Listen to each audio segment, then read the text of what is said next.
हर हर महादेव। प्रिय दर्शकों, इस वीडियो में चर्चा करने जा रहे हैं हम धनु राशि वालों के लिए मार्च मिड से लेकर के पूरा अप्रैल का महीना कैसा रहने वाला है। इसी विषय पर विस्तार से चर्चा करेंगे। पिछले कई सालों से आपने बहुत उतार चढ़ाव देखे हैं, अर्थात धनु राशि वालों ने। आप हर मामले में, क्योंकि आपके राशि का जो स्वामी गुरु था वो राहु से पीड़ित था, चांडाल योग बना हुआ था और तमाम प्रकार से आप बहुत ज्यादा पीड़ित रहे हैं। प्रोफेशनली, पर्सनली, बिजनेस को लेकर के, खासकर फाइनेंस को लेकर के बहुत ज्यादा दिक्कत रही है।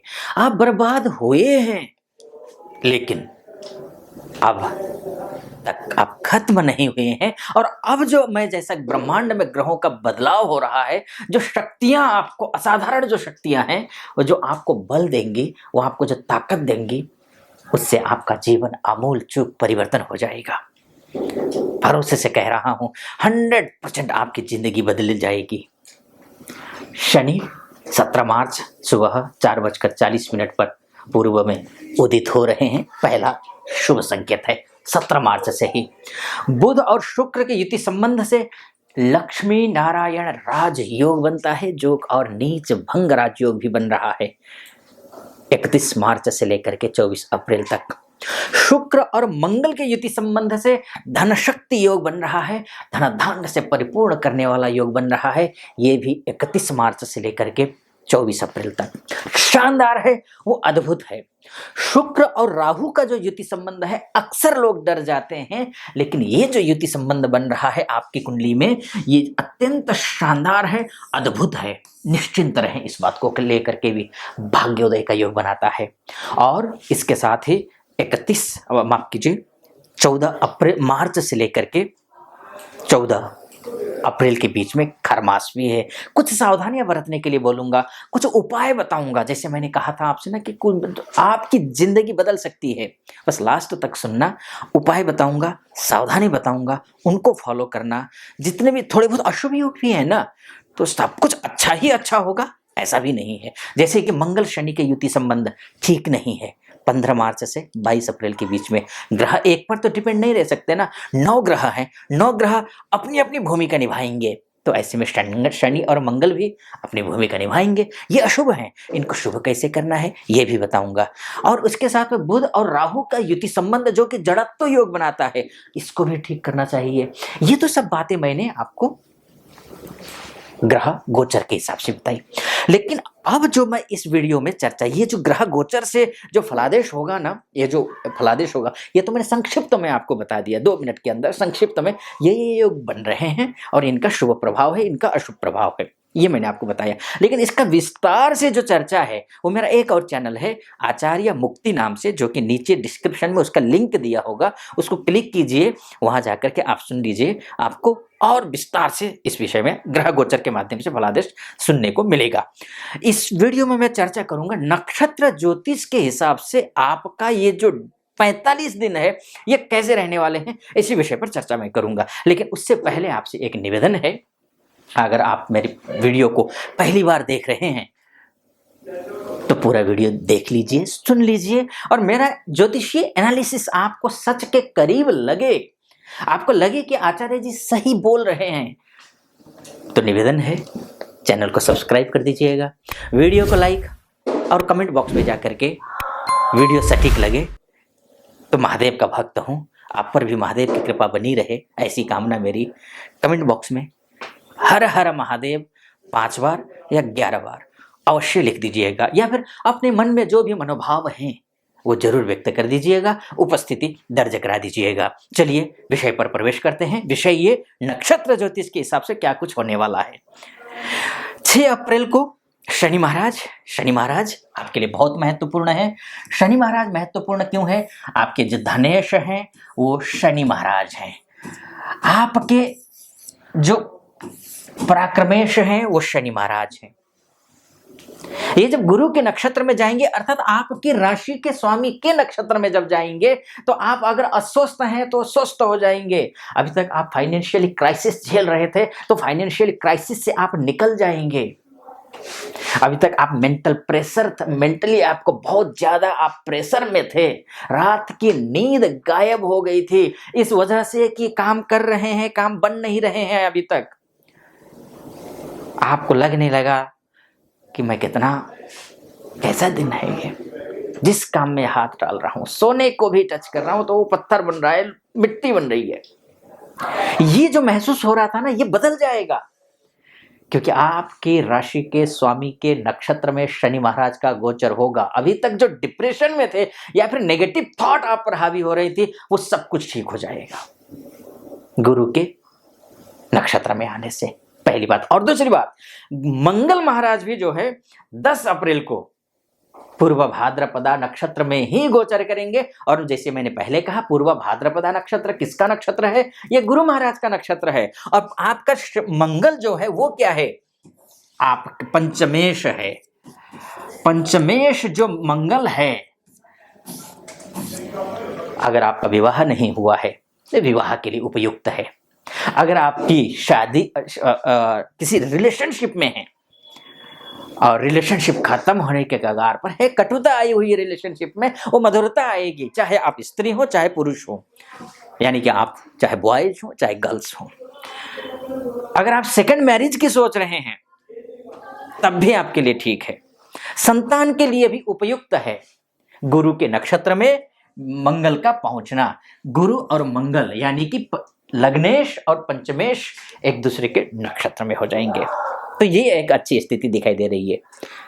तो इसके बाद जाकर के विदेश जाने के लिए आप प्रयास कर रहे हैं, एजुकेशन वीजा के तहत हो, जॉब मतलब वर्किंग वीजा के तहत, पीआर के तहत हो, जॉब के सिलसिले में आप विदेश जाने के लिए प्रयास कर रहे हैं, तो उसमें भी आपको अच्छी सफलता मिलती हुई दिखाई दे रही है। यानी कि सामाजिक सरोकार रखने वाला हो कोई कार्य, उसमें भी आपको सफलता मिल रही है।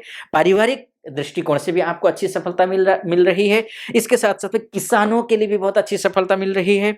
भूमि से संबंधित काम करने वाले जो व्यक्ति हैं उनके लिए भी अच्छी सफलता मिल रही है।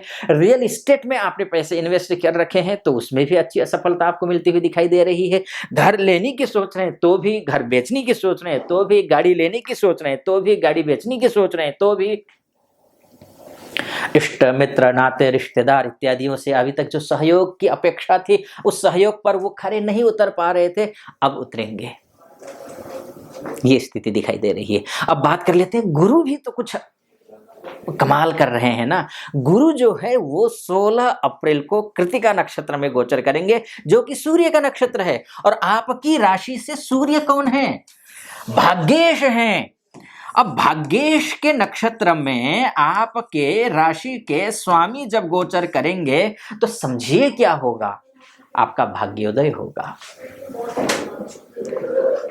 जो आपकी राशि का जो स्वामी जो गुरु महाराज है ना, ये गुरु महाराज अगर ठीक हो जाए आपके लग्न कुंडली, एक बात और मैं आपसे कहूंगा यहाँ पर जो बहुत जरूरी है, ये जो राशि, ये जो मैं कुंडली देखता हूँ, फलादेश कर रहा हूँ, ये मोटा मोटी तौर पर है। देखिए, आपकी कुंडली ही आपका डीएनए है। एक सेकंड के जन्म से भी कभी कभी जन्म के अंतर हो जाता है ना, पूरी कुंडली बदल जाती है।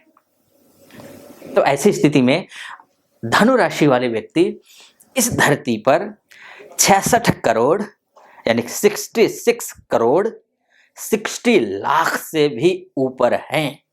तो सबके साथ एक जैसी घटना घटेगी, इसकी कोई गारंटी नहीं है। आपकी कुंडली में date of birth, time of birth और प्लेस ऑफ बर्थ के हिसाब से जो आपकी कुंडली बनी होगी, उसमें अगर गुरु अच्छा है, नीच का नहीं है, मृतावस्था का नहीं है, अस्तंगत नहीं है, या फिर त्रिकस्थ नहीं है, षडबल में अच्छा नहीं है, षडबल में अच्छा नहीं है, मत कमजोर है, दिग्बल, कालबल, चेष्टाबल इत्यादि में कमजोर है, दशम भाव में जाकर के कमजोर बना हुआ है, दशमांश में जाकर कमजोर बना हुआ है, या फिर कुंडली देखने के जो क्राइटेरिया होता है उसमें कहीं ना कहीं अगर गुरु कमजोर है, तो जो मैं फलादेश कर रहा हूं वो आप पर 100% सटीक नहीं बैठेगा। अगर गुरु अच्छा है, निस्संदेह जैसा मैं फलादेश कर रहा हूं वो 100% आप पर सटीक बैठेगा। कईयों की शिकायत होती है कि आचार्य जी आपने कह तो दिया है, लेकिन पिछले 1-2 वीडियो को मैंने फॉलो किया है लेकिन हुआ नहीं, तो इतना मेरा निवेदन है, थोड़े से आप निराश न होइएगा। इसका मतलब ये है कि कहीं न कहीं ग्रहों में थोड़ी जन्म के समय ही, ये तो गोचर के हिसाब से है ना, वो थोड़े कमज़ोर रहे होंगे। उपाय बताऊँगा, उनको फ़ॉलो कीजिएगा, या फिर नीचे नंबर है, उस नंबर पे आप कॉल कीजिए, हमारे प्रतिनिधि से बात कीजिए। प्रतिनिधि से बात करके फिर मुझसे बात करने के लिए आप अपॉइंटमेंट ले लीजिए और निर्धारित तिथि पर आपकी और मेरी बातचीत होगी और विस्तार से आपकी कुंडली के बारे में डिस्कशन करेंगे कि क्या होगा, कब होगा, कैसा होगा। कभी-कभी क्या होता है कि कुंडली में देखता हूँ, जब आप ही लोग जब फ़ोन करते हो, तो पता चलता है कि 2-2 साल तक कुछ होने वाला ही नहीं है। तो वो फिर मुझसे सवाल करते हैं कि आचार्य जी, आपने तो कहा था कि ये ऐसा-ऐसा हो जाए, 2-3 महीने में ठीक हो रहा है, सब कुछ बढ़िया हो रहा है। तो ऐसी स्थिति में दिक्कत हो जाती है, क्योंकि उनकी कुंडली अलग होती है। फिर उपाय बताना, फिर वो एक ट्रीटमेंट जो होता है ना, वो आप डॉक्टर के पास जैसे जाते हैं तो ट्रीटमेंट देता है ना, उसी तरीके से फिर उपाय, कुछ तरीके बताना, तो वो सब बताते हैं, फिर ठीक हो जाता है। तो ये है, नीचे नंबर है, उस पर कॉल कर लीजिएगा। फिलहाल मैं आगे बढ़ता हूँ।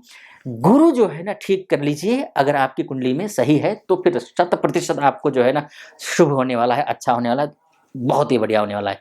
मैं कुछ उपाय भी बताऊँगा आपको, क्योंकि आपका एक बात और मैं, सूर्य जो है ना 14 अक्टूबर से लेकर के उच्च के हो रहे हैं।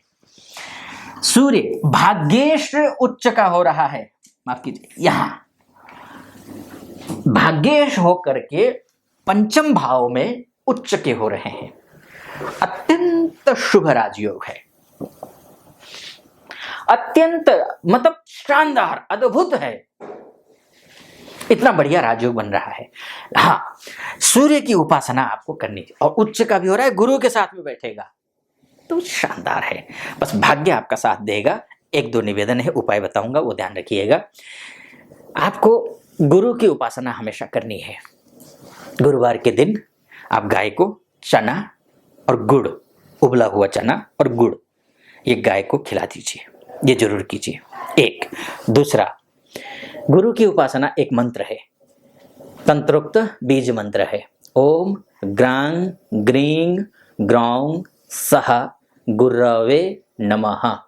अक्सर गलती कर बैठते हैं लोग, और गूगल पे मत सर्च कीजिएगा, गूगल वाले बड़ा अशुद्ध देते हैं ये मंत्र, गुरुवे नमः दे देते हैं, गुरुवे नहीं होगा, ध्यान रखना, गुरवे नमः। ओम ग्रांग ग्रींग ग्रौंग सह गुरवे नमः। अगर आपको प्रोनाउंसिएशन को थोड़ा ध्यान रखना है तो इसको फिर से सुन लीजिए। इसके बाद जाकर के आपको गुरुवार के दिन ही भगवान विष्णु की उपासना करनी है।